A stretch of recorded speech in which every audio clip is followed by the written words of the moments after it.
첫날 너무 흥분해가지고 인트로를 제대로 못했다라는, 그래서 다시 인트로를 할까? 뭐 이런 생각도 해봤는데 매번 또 인트로를 할 것 같다라는 느낌이 들어서 그냥 무시하고 이제 얘기를 잠깐 좀 해볼게요.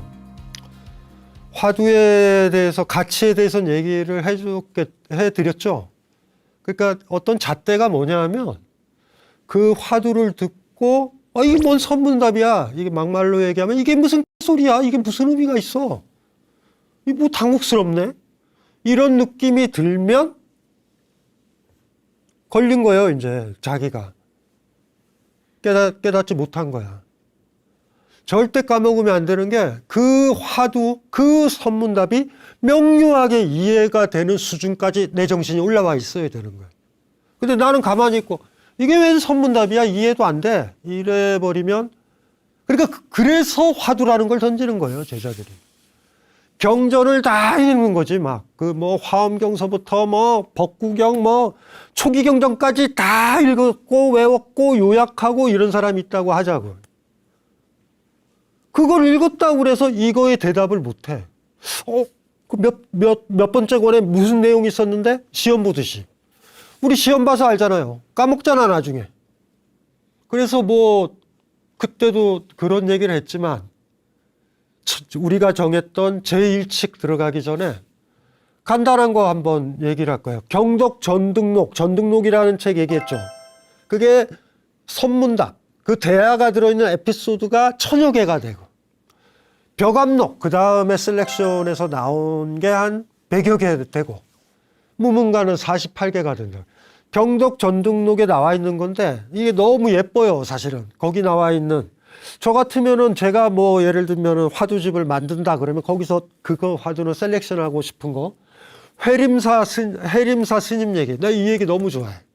요 얘기만 한번 들을게요. 그러니까 그 상황을 이해해야 되고, 그 상황 안에 들어있는 깨달은 스님과 깨닫지 못한 스님이라든가 스승과 제자라든가 등불이 켜진 사람과 아직 안 켜진 사람의 요 얘기 에피소드가 중요한 거예요. 사실 이거는 문학적 감수성이 더 필요해. 마음이 착하고 성숙하면 시도 잘 읽히고요, 소설도 잘 읽혀. 반면 너무 잘해, 정보도 잘 처리하고 경영학도 해, 절대 못 읽어요, 시. 조금만 영어 어려워도 하품하는 애들 있잖아요. 답이 없죠. 나중에 애인 사귀고 누구 사귀고 아이 생기고 막 생기면 그들의 마음 읽는 게 얼마나 힘든데. 기계적으로 안 된다고, 전혀. 그러니까 사실 제일 중요한 게 문학적 감수성이지. 그거를 외워가지고 가로치기 하고 여기에 단어는 넣고 이거 잘했다고 그래서 시를 잘 읽나? 그건 아니니까. 그래서 어떤 에피소드를 딱 들으면 상황을 빨리 머릿속에 그리고, 문학적으로 그리고, 그 다음에 요게 납득 가능하게, 요걸 납득 가능하게 설명하려고 노력을 하면 돼요. 일단 화두를 풀어나가는 작업은 그런 작업인 거야. 그러니까 빠져 있는 거죠. 무언가 빠져 있는 짧은 구체적인 얘기에 문맥을 다 넣어야 돼. 이게 깨달은 자의 얘기고 한 사람의 머릿속에 등불이 펑 터지는 얘기구나. 어디에서 터졌지? 뭐라고 대답했길래 너 깨달았다, 너 이제 괜찮다, 너 그만 하산해라, 이쪽 스님이 그런 얘기를 했을까를 보면 되는데, 겨울 사찰에, 해림사라는 사찰에 스님이 혼자 거기를 관리를 하고 있고, 제일 가운데 대웅전에는 목불, 나무로 된 목불이 있으니 그닥 시주가 많은 곳은 아니야. 후미진 곳에. 스님 하나가 길을 가다가 막 춥죠. 추운 상태에서 잠을 자야 된다고. 요새는 호랑이들이 많이 없잖아, 짐승들이. 근데 옛날에는 많았단 말이야. 웬만하면 죽는단 말이야. 거기서 가야 되지 뭐. 이제 거기로 들어가는 얘기예요. 경덕 전등록, 그러니까 전등록 줄여서 거기 나온 에피소드인데, 딱 들어갔어. 이게 겨울 나기가 힘들어요, 사찰이. 이거 쓸데없이 자비 얘기하지 마요. 이거는 삶의 문제야. 장작들 있고 먹을 것들 있고 이게 한정돼 있어. 짐승이든 뭐든 겨울에 먹을 게 없잖아. 이러고 있는데 한 놈이 온 거야. 이 스님 입장에선 중들이 왜 겨울에 나돌아다니냐 막 화가 나지. 왜냐하면 그 사람 또 불 때워줘야 되잖아. 그럼 장작이 하루분 이틀분이 날아가고 공양도 해야 되고 식사도 해야 되니까 이거 보니까 귀찮은 거야. 그렇다고 그래가지고 스님이 그러면 안 되잖아. 예? 같은 도반인데 공부하는 스님인데 그래도 속에는 욕이 막 쌍욕이 나오지. 뭐 이러는 거야 막. 그래도 어떡해. 그런데 이 사람이 자기 방에도 안 재워줬어. 대웅전 목불 있었던 데 있잖아. 그 나무바닥이잖아. 거기서 자라고 그랬다고. 물론 나무에서 자면 따뜻해요. 한 데서 자는 거랑 나무 정각에서 자는 건 완전 다른데 춥지. 그러면서도 투덜투덜 해가지고 자기 승방에 가서 이렇게 했는데 갑자기 느낌이 안 좋아. 그랬더니 그 대웅전 있잖아. 거기에서 뭔가 불빛이 들어오는 것 같아. 그 스님이 잠자고 있던 이렇게 방에서 보니까 불빛이 비쳐. 문 열고 나갔지. 나무로 되어 있는 사찰에 불이라니 큰일 나죠. 가봤더니 목불 있잖아, 목불.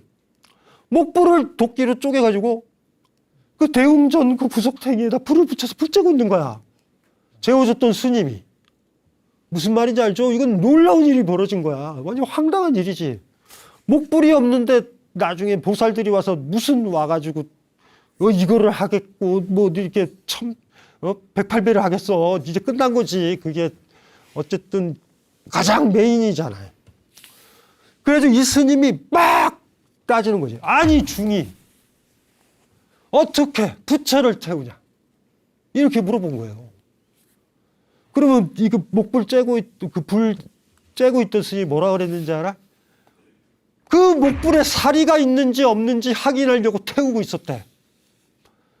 스님들이 우린 화장을 하니까 불교에서는. 그리고 그렇게 하다 보면은 사리가 나오잖아. 그 얘기를 한 거야. 황당하잖아요. 이제 슬슬 황당해지는 거지. 그랬더니 이 화난 스님이 또 되물어 보는 거야. 그 스님한테. 나무에 무슨 사리가 있냐 이 새끼야.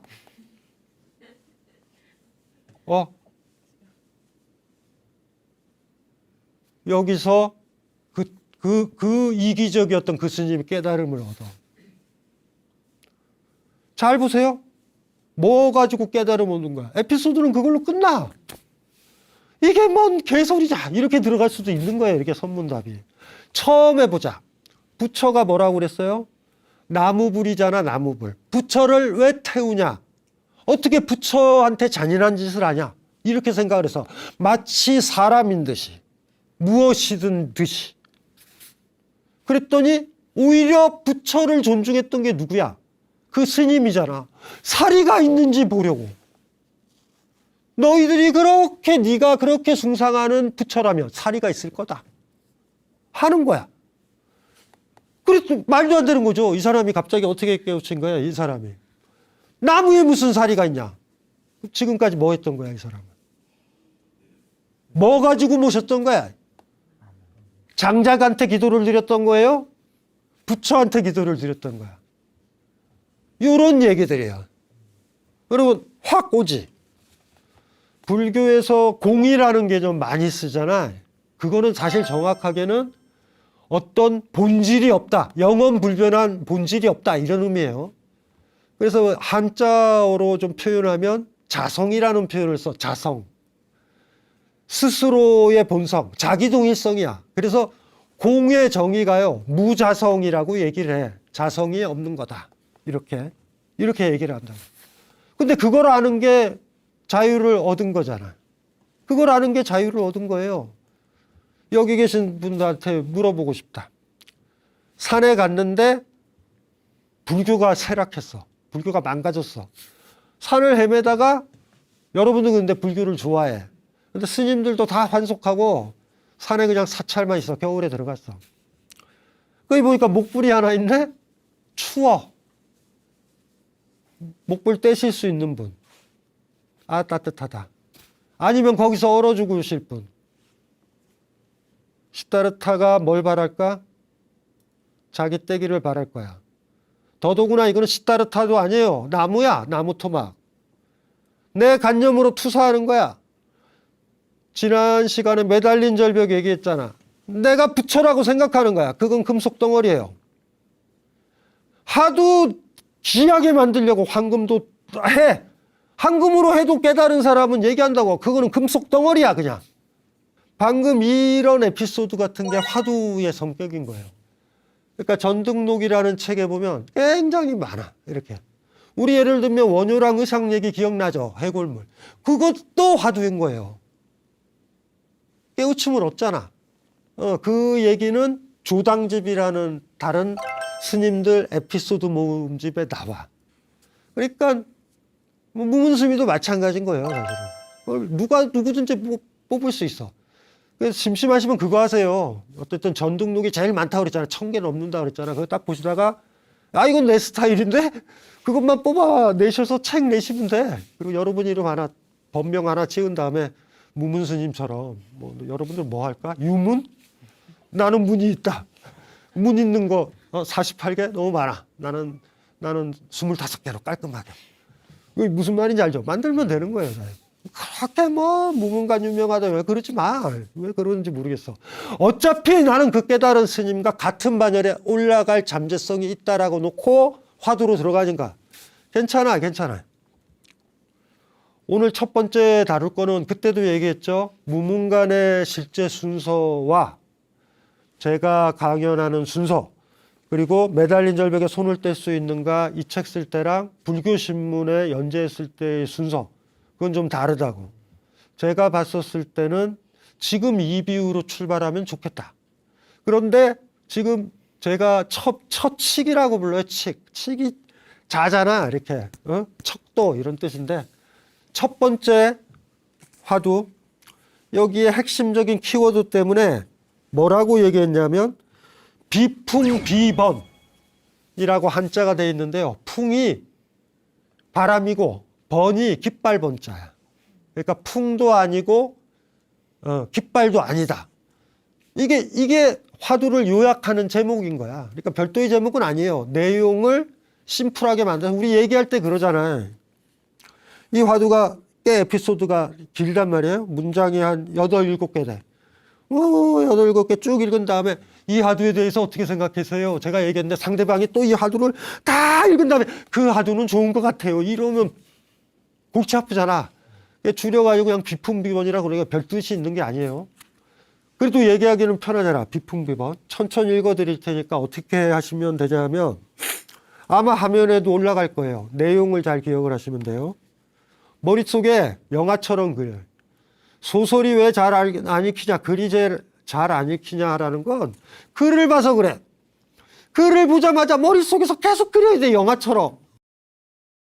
줄리엣 그러면 예쁜 줄리엣도 그려보고 이러는 거야. 계속 읽다 보면 줄리엣이 예쁘지 않은 느낌이 들어. 그래서. 그러면 얼굴을 수정해야 돼.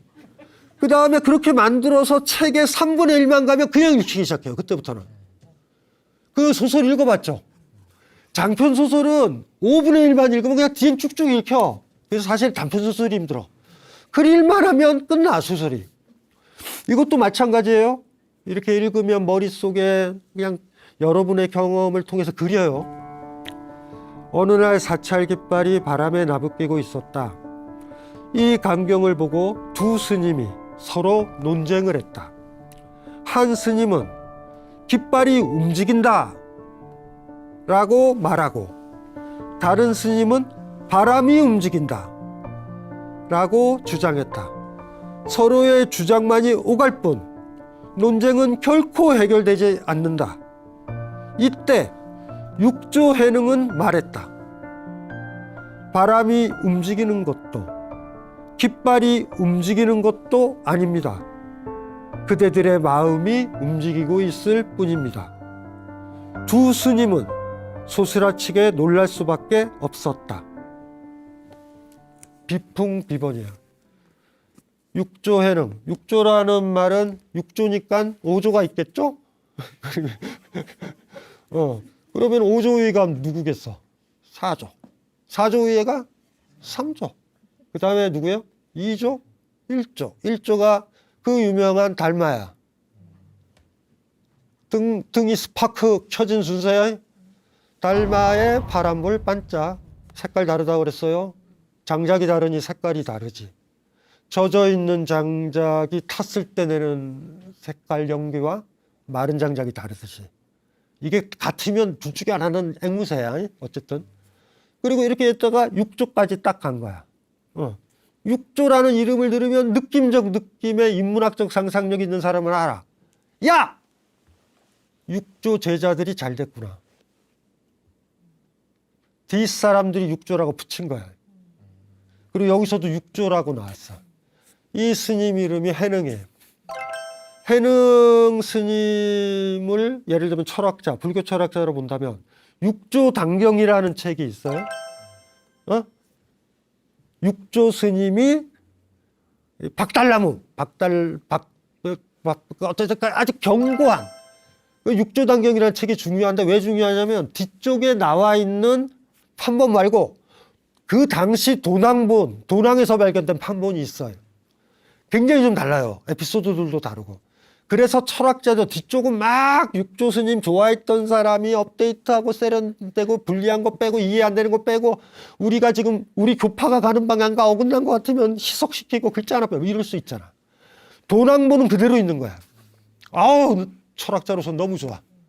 고치지 않는 6조 단경이라는 거. 선불교에 관심이 있는 사람이 반드시 읽어야 될 책 6조 단경. 이거 중요한 책이에요. 그 6조가 또 나온 거야. 스타가. 두 사람이 논쟁을 하고 있다. 이 스님들도 문제야. 강연을 듣고 있지 않았다라는 거예요. 왜냐하면 그 당시에 인종법사가 열반경을 강의하고 있었는데 쫙 멀리서 들리지도 않아. 그러니까 지네들끼리 할 일이 없어서 논쟁이 벌어진 거야. 그리고 깃발 근처이니까 메이저 단상 쪽, 중앙 단상에서 상당히 먼 곳이었다.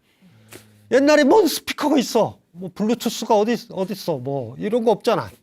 스님들이 가만히 있다가 쫙 멀리 있었을 거야. 인종법사라는 인종스님이.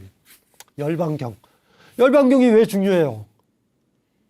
30세 때의 삶에 대해서 얘기하는 거랑 죽음을 앞뒀을 때 얘기하는 얘기는 달라요. 그래서 열반경을 중요시 여기는 거야. 그러니까 열반경이 원효 스님만 해도 열반경 종요를 쓰신다고. 열반경의 핵심이지. 그거 강의를 하고 있는데 근데 안 들리잖아. 그래서 스님 둘이서 그러면 6조는 도대체 왜 바깥에 있느냐? 이게 수수께끼야 또. 왜냐하면 6조인지 아직 몰라. 5조 스님한테 북중국이에요. 북쪽 중국에서 그걸 받았을 때, 그걸 주잖아. 가사랑 이 바루를 준단 말이야. 네가 이제 6조다. 그런데 얘는 무식했단 말이야. 6조 예능은 말도 몰랐고 늦게 들어왔고 막내야 한마디로 말해서 그 사찰에. 그런데 깨우침에 우선순위가 어딨어? 계급장이 어딨어요? 그러면 지금 할아버지들이 다 부처겠다. 그렇지 않잖아. 그래서 5조 스님이 줬는데 나머지 제자들이 안 받아들이는 거지. 상자 스님들이. 그리고 그 5조의 가사만 뺐으면 어디 가서 이거 5조 가사야. 이렇게 할 수 있잖아. 그래서 밤에 몰래 5조가 6조를 자기가 노를 저어가지고 남중국으로 보내요. 대유령이라는 큰 고개를 넘어서 남중국이 숨어 있는 거야. 그런데 5조 스님의 제자들이 해능을 찾아. 여기에 이제 5조 스님이 나이가 들어서 노망기가 있어가지고 이게 뺏어갔다. 막 이런 거. 그걸 뺏으려고 그래. 그걸 가지고 있어야 되니까. 숨어 있었어요. 10년을. 남중국에 숨어 있었던 거야. 바로 이날 해능이 컴백하는 날이에요. 이날이. 6조 단경에는 이 에피소드가 그대로 있습니다. 그러니까 무문 스님은 있었던 화두만 뺀 건데 이게 굉장히 극적인 장면이야. 왕의 기한. 옛날에 영화 있었잖아. 쫙. 뭔지 알죠? 쫙 이렇게. 그날이야, 이날.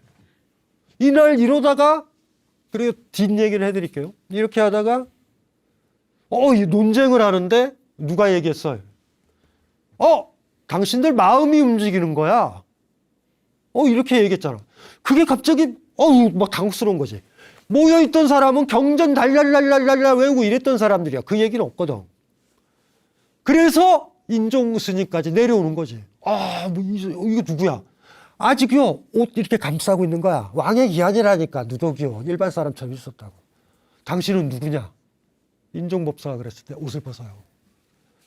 그래가지고 채색된 전설에 따르면 황금색 쫙 뭔지 알아요? 육주십니까? 이렇게 인사해가지고 다 엎드리는 걸로 끝나는 거야. 이 얘기는 원래 굉장히 극적인 장면이에요. 사실은 이게 앞뒤 잘라서 그러는 거야. 제일 외곽에 깃발 옆에 중심부로도 못 들어갔던 스님비 육주 스님 이렇게 있었던 그게 중심이 되는 거야. 그 파문이 깃발도 움직이는 게 아니고 바람도 움직이는 게 아니고 당신 마음이 움직인다는 그 얘기가 그 주변에 모여있던 평범한 보살들서부터 스님들까지 파문이 있는 거야. 띵 뒤통수 맞은 것처럼 파문이 쫙 가니까 모든 관심사가 어디로 가는 거야. 여기 인종 스님은 불쌍한 분이에요. 메이저였다가 갑자기 떨어진 거야. 하지만 이 인종 스님도 6조가 내려왔잖아. 10년 만에 드디어 컴백을 하는 거야. 6조 단경에는 그 에피소드가 있어요. 사실은. 아인슈타인이 얘기를 한 거예요. 양자역학이라는 거 아시죠? 양자역학의 세계는 굉장히 힘든 게 관찰자, 가학자, 이론이요. 그 결과를 변동시켜. 객관적인 세계가 없다라는 결론에 나온다고. 그래서 아직도 해석이 많아. 뭐 슈레딩거 고양이 뭐 이런 거 들어봤죠?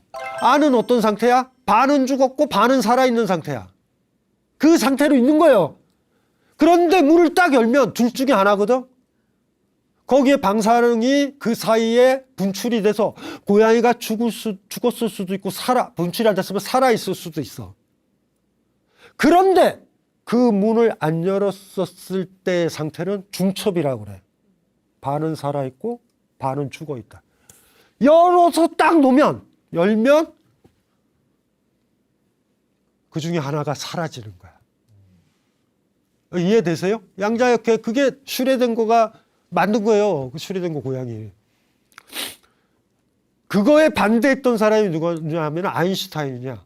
반은 살아있고 반은 죽어있는 고양이란 존재할 수 없다. 그 유명한 얘기가 그래서 거기서 나오는데 불교에서 나온 얘기가 아니에요. 아인슈타인을 찾아온 젊은 양자역학. 그러니까 둘 중에 하나야. 문을 열 때까지는 모른다. 그리고 문을 열기 전에는 반은 죽어있고 반은 살아있다. 이거는 가설이 아니라 수식으로 그냥 나와요. 확률적 존재로 살아있는 거야. 아인슈타인이 그래가지고 주류 양자역학 하는 사람들이랑 많이 싸워요. 그리고 자기한테 놀러온 젊은 과학자가 있으면 항상 물어보는 게 뭔지 알아요? 뭐 물어봤는지 알아? 이렇게 프린스턴 대학에서 캠퍼스 예쁘잖아. 산책을 딱 하고 있다가 아인슈타인 항상 이런 식이었던 거예요. 달이 오늘 너무 예쁘다. 너무 근사하다. 아이고 우리 이제 방에 들어가서 차 한잔 하지. 탁 돌려서 달을 등지고 가는 거야. 그럴 때 넌지시 물어봐요. 자네가 달을 보고 있지 않을 때 달은 존재하는가? 그래서 존재한다 그러면 자네는 내 편이네. 불교에서도 그런 얘기가 나와서 이게 아인슈타인 얘기인지 잘 모르는 사람들이 많아요. 기억나시죠? 달을 가리켰으면 이렇게 가리키면 요거 보잖아. 이것도 선불교에서 얘기하는 거야. 이거 보잖아. 그래서 이거 좀 보지 말고 저 달 좀 봐라 이런 거야. 예? 달을 봤으면 손가락을 잃어야 되잖아. 손가락을 잡고 본다. 이 손가락이 뭐냐면 지난 인트로에도 얘기했잖아. 이게 경전이에요. 이게 경전이란 말이에요. 이게 경전이고 책이고 글이라고. 요거 가리키는 걸 봐야 되잖아. 뭐 이런 얘기들을 많이 한다고. 그러다 보니까 아인슈타인이 불교 신자다. 그건 아니에요. 관찰자와 관련을 맺는 것인가 자연세계는. 옛날에는 뉴턴 이전만 하더라도 내가 이렇게 본다고 이런 것들이 변화가 없잖아. 그런데 미시세계로 들어가면 내가 이걸 관측을 하려고만 한다고 하더라도 무슨 말인지 아시겠죠? 우리가 예를 들면은 우리가 이런 것들을 본다라는 게 우리가 알잖아. 상식적으로 빛이 반사돼서 우리 눈에 들어오는 거잖아. 그런데 얘가 빛보다 작거나 가벼워. 그러면 빛이 퉁 튀기면 쟤도 뒤로 튕기잖아. 당구공처럼. 그럼 그 자리에는 없을 수도 있잖아. 그러니까 현대 물리학의 아주 작은 세계로 들어가면은 관찰한다라는 행위 자체가 다 변동을 시켜버리는 거야. 그러니까 이제 그럴 수는 없다라는 쪽으로 이제 가는 게 아인슈타인이에요. 그러니까 그 입장을 선택하시면 돼. 제가 달을 보지 않을 땐 달은 없죠. 있다고도 할 수도 없고 없다고도 할 수도 없죠. 이 입장인가요, 여러분들이? 내가 고개를 돌리고 달을 안 보고 심지어 집에 들어와 있어도 달은 존재한다고 믿어야 되는 거야. 존재하는 것인가. 이런 문제예요, 사실은. 굉장히 유사하죠. 많이 이런 문제가. 그래가지고 그런 최근에 어떤 학자들이 자꾸 그런 책을 쓰는 거야. 양자역학과 불교 이런 책들이 나오는 거예요. 야, 이거 봐라, 이거 봐라, 이거 봐라, 이거 봐라. 이거 불교 얘기다. 거기다가 그 사람들은 어떤 입장이겠어? 양자역학과 같이 가면 불교는 영원히 간다. 앞으로 더 발달할 과학이기 때문에, 자연과학이기 때문에. 뭐 어쨌든 그래서 그래가지고 이제 뭐 설교 차원에서 자꾸 양자역학 들어왔는데 그건 무리수야. 불교 경전도 어렵고 양자역학도 어려워. 너무 어려워져. 그래서 차라리 화두 풀고 있는 게 나아요. 사실은 정확하게. 비풍비번이에요. 어떻게 생각하시나요? 바람이 분다. 깃발이 움직인다. 바람이 분다. 딱 보면 여러분 생각은 이럴 거야. 그래도 역시 두 가지 주장 중에 하나는 바람이 아닐까. 이런 느낌 들잖아. 그런데 그러면 또 골치 아파진다. 깃발이 없는데, 흩날리는 깃발이 없는데 바람 부는 줄 어떻게 알아? 깃발이 움직인다라고 주장하는 스님도 강력한 입장을 가지고 있는 거예요. 처음에 이 사람의 생각도 그 스님에게도 만만하게 보면 안 돼. 두 번째 스님은 뭐라 그랬어요? 바람이 분다 그랬잖아. 바람이 분다고. 오히려 본다면 저는 개인적으로는 두 사람 중에 하나만 선택하라고 그러면 깃발이 움직인다 쪽을 난 좋아해요. 이건 제 기질이야.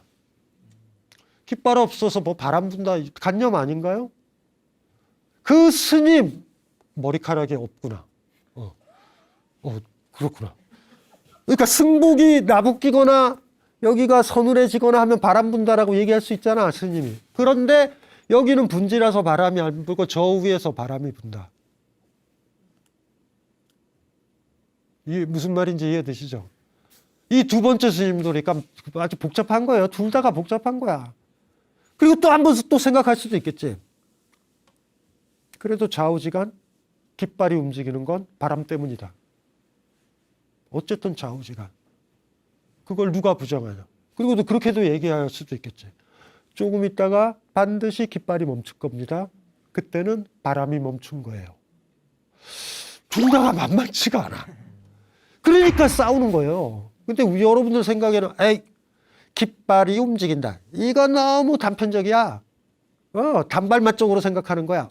두 번째 스님이 얼마나 훌륭해. 바람이 분다까지 나왔다. 세 번째 육전은 얼마나 훌륭해. 마음이 움직인다라고 얘기했다. 왜요? 내 마음이 깃발에 가지 않으면, 내 마음이 깃발에 가 있지 않고 인종법사의 반야경설법에 가 있다면 바람 부는 줄 모른다. 마음이 거기로 가 있는 거야, 거기로. 너희 마음이 거기로 움직였다라고 얘기를 한 거야. 그러면 순서로 따지면 그렇게 되잖아. 깃발 움직였다라는 사람이 제일 수준이 낮고, 바람 움직였다라는 게 그 다음 수준이고, 심지어 깃발과 바람을 보면서도 그거로 마음이 가 있잖아. 마음이 가 있어야 싸우잖아요. 마음 가 있는 거 뭔지 아시겠죠? 여러분들 이렇게 제가 한번 떠들면은 저는 안 졸려요. 떠들고 있기 때문에. 떠들면서 조는 거는 놀라운 거야, 그거는. 근데 여러분들은 졸릴 가능성이 많아. 시청자분들도. 왜냐면 안 떠들어서 그래. 막 듣고 있으면 졸려, 그냥. 그러니까 강연 프로 잘 듣는 방법은 혼자서 그냥 떠들고 있는 게 좋아. 주글주글. 어쨌든 세 번째가 바람 얘기를 했다. 그러니까 6조 만만세. 이렇게 생각하지 말자. 만만한 게 아니야. 만만한 게 아니야. 왜요? 바람이, 깃발이 내 마음을 끌어당길 때도 있어. 가만히 설법을 듣고 있는데 파드득 소리가 나서 내 마음이 끌려갈 수도 있어. 그러면 또 똑같잖아. 깃발 소리가 내 마음을 끌었다고 얘기해도 된다고.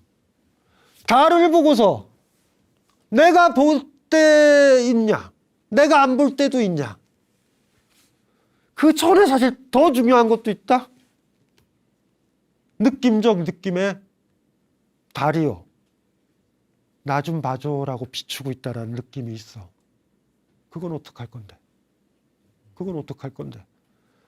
그러니까 좀 쉽게 좀 생각하지 말아요, 그냥. 야, 다 바깥 세계에 빠졌는데 육조가 마음 얘기했다. 안 그래. 절대 안 그래. 우리 마음이 갈 때 가만히 보면 그럴 때 있잖아. 길을 가다가 너무 맡아보지 않은 근사한 향내가 코로 들어올 때 마음이 그쪽으로 가죠. 어디서 나지? 라고. 꽃냄새라도. 우리가 달을 보기도 하지만 달도 우리를 보고, 내가 달을 가르치지만 달도 나한테 손가락질을 한다. 위계 한번 매겨볼까? 여기서 제일 처음이 뭐예요? 경전 강의이다. 경전을 듣고 지적으로 이해한다. 교종적이다. 깃발 팔락. 깃발 하나 팔락거리면 선생님 강의 안 듣는다. 무슨 말인지 아세요? 깃발. 뭐 같은 계열이니까 뭐야? 에? 바람이 움직인다. 뭐 이렇게 늡시다. 그 다음에 뭐야? 마음. 끝난 거잖아. 이 에피소드에서 마음이 가지 않는 경전이 무슨 의미가 있냐? 에? 이 순서대로 올라가는 거야. 복잡해요? 짧잖아. 짧기 때문에 해석 여지가 많은 거야. 시가 왜 어려워요? 구술 하나 얻고 너무 힘들다? 구슬은 말이죠. 이쁜 구슬은 여기에 올려놨을 때 색깔이랑 여기에 올려놨을 때 색깔이랑 다 다르잖아. 아예 이런 거에 세팅돼 가지고 구슬이 박혀 있는 거는 그냥 거기에 박혀 있는 거야. 그냥 해석의 여지가 없어요. 시 한 편 독해하기가 힘든 거야. 대하소설은 너무 쉬워요. 그 주인공이 어떤 사람인지 다 알아 그냥. 그런데 시 한 편을 보고는 어디다 제대로 놔야지 된다고. 보라색 있잖아요. 보라색 구슬이 있어. 이쁜 구슬이. 보라색 위에 올려놓으면 어떡해? 안 보이는데. 이런 구체적으로 하나 떨어져 있는 이런 에피소드들은 어디에다 올려놓느냐가 중요한 거예요. 그러면 여러분이 더 마음이 더 넓어지는 거지. 여기에도 넣어보고 여기에도 넣어보고 여기에도 넣어보고. 목불은 목불이지만 태우면 안 돼! 이래버리면 집착이잖아. 얼어 죽고. 비슷한 거예요. 똑같아. 글자에 빠져가지고 비풍, 비번, 바람이냐 뭐냐 하지 좀 마. 어느 자리에 이거를 놓을 것인가가 문제인 거야. 우리는 그만큼 커지는 거야. 시를 읽듯이 짧은 소설을 읽듯이 그리 읽어야 돼. 외우지 마요. 이게 딱 강연 끝나면 또 그래. 비풍, 비번, 바람이냐 바람이 부냐 뭐 이러고 바람이 부냐 깃발이 부냐 막 이러고 따지고 후배들 괴롭히고 막 이러다가 바람이냐 뭐냐 뭐 이렇게 얘기했다가 끝내고 또 어떻게 해? 나중에 가서 또 해능 흉내내지. 니들 마음이 움직이는 거야. 그런 놈 있으면 그냥 가만히 안 놔둬. 그냥 애들을 자유롭게 해줘야 되잖아. 이상한 쪽으로 간 거야.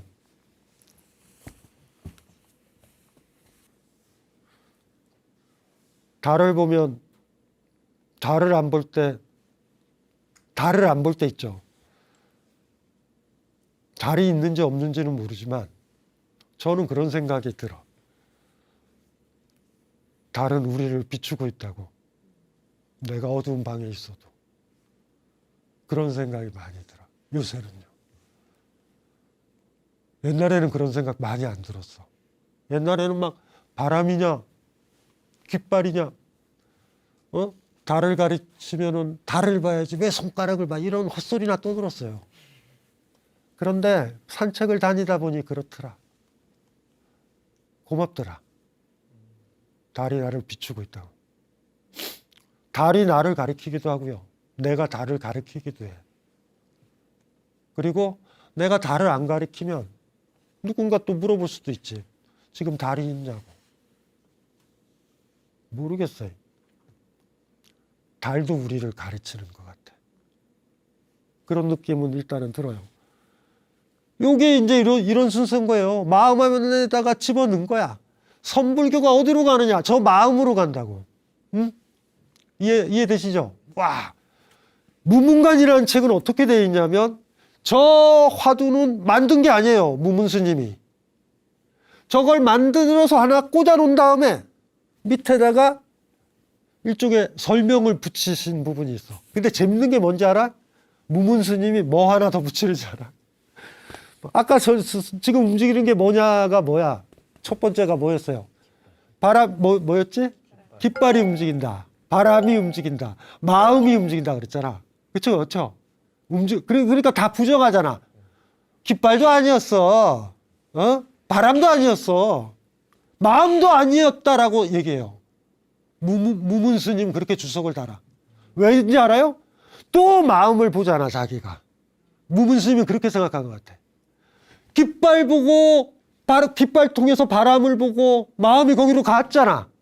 근데 갑자기 육조가 마음이다! 그러면, 아이고, 마음이 가야 깃발이든 뭐든 간에 다 의미가 있다라고 얘기를 했는데, 여기 한 단계 더 나가는 거야. 마음이 움직였다! 이러니까, 마음이 어떻게 움직이냐? 마음도 안 움직인다. 이렇게 얘기를 하면서 주석을 달아요. 무문 스님은. 개인적으로 별로 좋아하지 않아요. 그 주석에 대해서. 뭔 말을 하시려는 건지는 알아. 깃발에 집착했죠. 바람에 집착했죠. 이제는 내 마음에 집착하면 내 마음이 움직였네? 내 마음으로 다 몰아가면 어떻게 돼? 마음이 고정되잖아. 그래서 그렇게 얘기한 건 알아요. 왜 스님들이 그러잖아. 지금도 이런 거 소리 내잖아. 이렇게 하고. 왜요? 마음 깨우려고. 옛날 선생님들이 왜 이 칠판 긁었어, 손톱으로. 마음 이쪽에 오라고. 그러니까 육조가 움직이는 건 마음이다. 움직이는 건 마음이래 해서 자기 마음을 들여다보면 이제는 어떻게 돼요? 마음이 거기에 고착되지. 이제는 깃발도 보이지도 않고 뭣도 보이지도 않고 이래. 그러니 무문은 하나를 덧붙이는 거야. 마음도 움직이지 않는다. 하나를 덧붙인 건 내가 이해를 하는데 그게 뭐 굳이 그렇게까지. 개인적으로 그래요. 너무 많이 가셨다.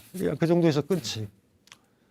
그래서 일단은 이 순서를 머릿속에 기억을 하면은 48개의 무문간의 첫 번째 책으로 제가 왜 이걸 선택을 했는지 이해를 하실 거예요. 마지막으로 요거를 다시 한번 읽고 한번 그려봅시다.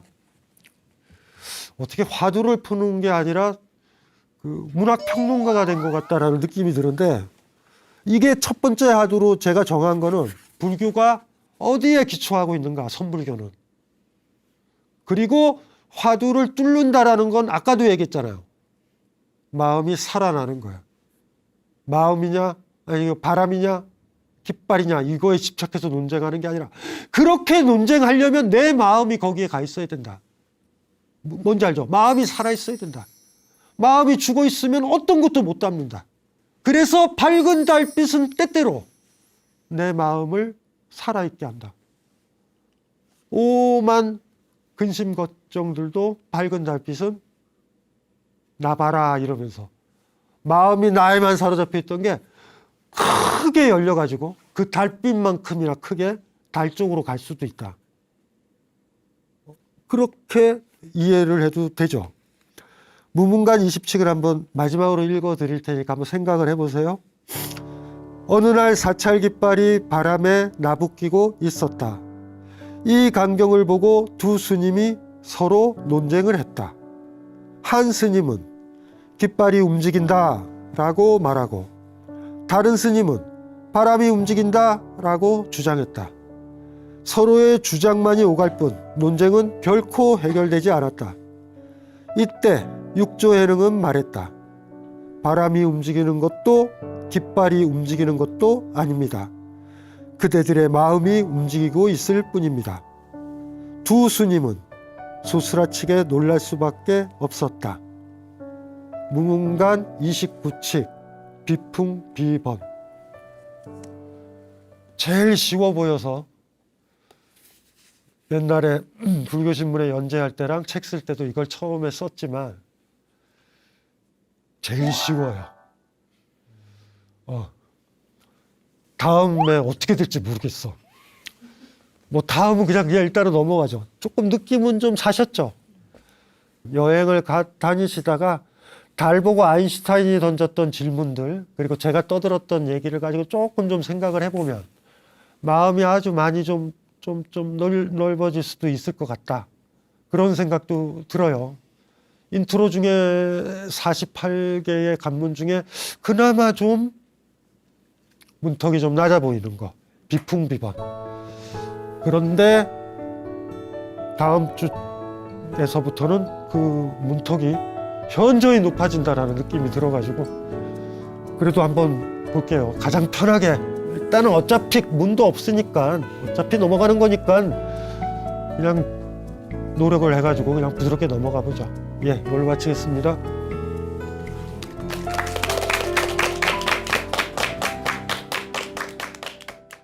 선불교의 가르침 중에 하나가 불립문자라고 있어요. 불립문자. 불립문자를 사회적으로 얘기하면 분립스펙이야. 나는 사람들을 만날 때 내가 어디서 배웠고 어느 대학에서 배웠고를 세우지 않는다. 그걸로 나를 평가하지 마라. 나를 나로 봐라. 침묵도 말이 될 수 있다는 거. 오늘 선택한 게 암한주인이라고 원래 무문관에는 12번째 나와요. 그러니까 주인공하고 스스로 얘기를 하는 거야. 그리고 대답을 하는 거야. 이 대답이 중요한 거죠.